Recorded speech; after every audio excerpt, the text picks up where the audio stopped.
Si je vous dis Christopher Nolan, vous pensez directement à Inception, Interstellar, The Dark Knight, Oppenheimer ou même Memento. Pourtant, il y a un film dont on parle trop peu, et ce film c'est Insomnia, le troisième long métrage de Christopher Nolan, alors retour sur une œuvre trop sous-estimée.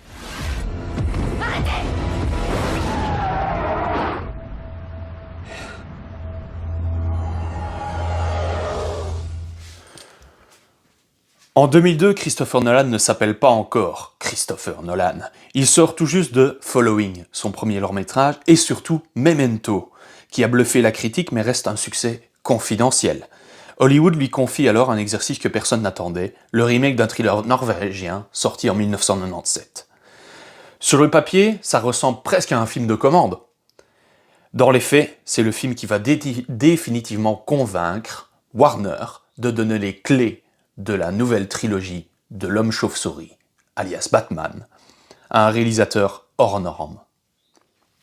Alors, Insomnia, ça raconte quoi? Ça raconte l'histoire de Will Dormer, policier envoyé en Alaska pour enquêter sur le meurtre d'une adolescente, et pendant cette enquête, il va accidentellement tuer son coéquipier dans une épaisse brume.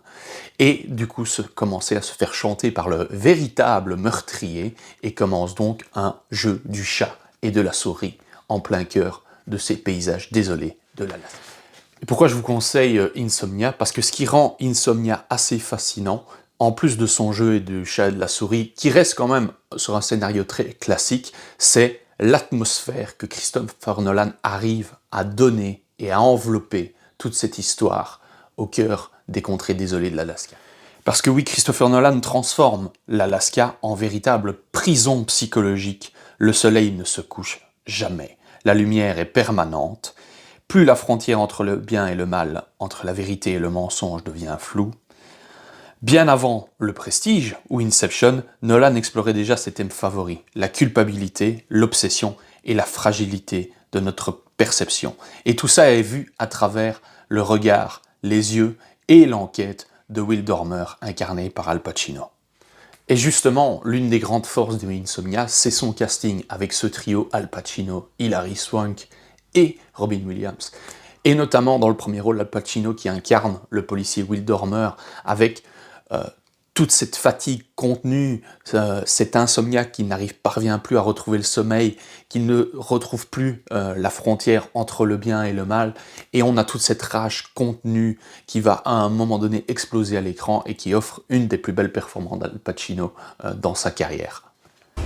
Mais comme je l'ai dit, la véritable surprise, c'est Robin Williams, justement. Il faut oublier Madame Doubtfire ou Le Cercle des Poètes Disparus, ou même Will Hunting.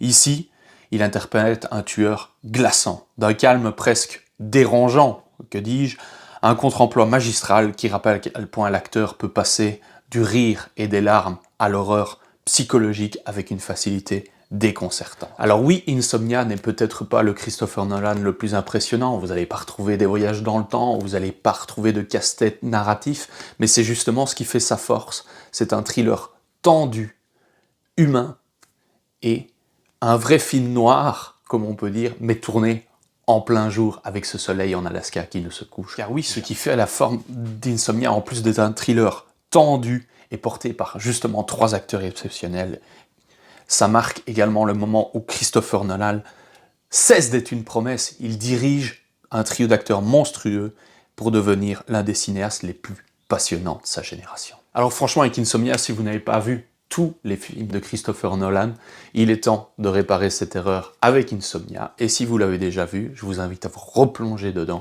parce que c'est une expérience très très agréable et oppressante. Dites-moi en commentaire si vous l'avez vu et si vous l'avez apprécié. Et n'hésitez pas à nous mettre un petit pouce, un like, ça fait toujours super plaisir. On se retrouve bientôt pour une prochaine vidéo. Ciao!